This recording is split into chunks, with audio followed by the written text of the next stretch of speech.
La certification ISO version 2015 de la LONABE et la deuxième assemblée générale de l'unité d'action syndicale UAS sont les deux grands sujets traités par les parutions de ce jour. La revue de presse est signée Herman Toé.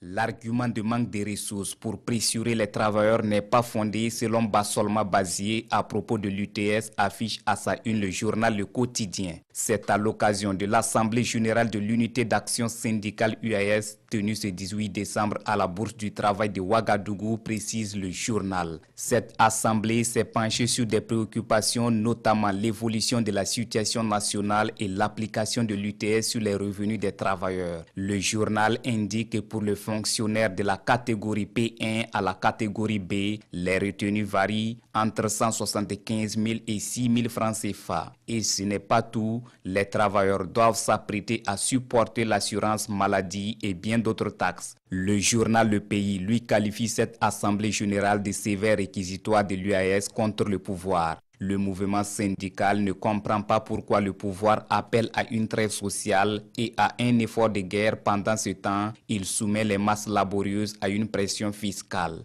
L'UAS regrette également la montée de la corruption et le pillage des ressources nationales, conclut le journal. Bonne nouvelle pour la LONABE, loterie nationale burkinabé dont le management de la qualité a été reconnu et certifié à la norme ISO version 2015, nous indique Sidouaya. Avant d'obtenir cette reconnaissance de l'Association française pour la qualité, la LONABE a dû franchir plusieurs étapes, notamment l'élaboration d'une politique de qualité et la réalisation de plusieurs audits internes. La certification est valable pour 3 ans et aujourd'hui au faso des conseillers, ce n'est pas un acquis, elle est plutôt une interpellation à garder le cap haut afin de ne pas perdre. Terminons cette fois-ci par cet anniversaire. Notre confrère l'Observateur Palga célèbre le numéro 10 000 de sa parution. Le journal revient sur les grandes lignes de l'histoire de sa parution d'hier à aujourd'hui.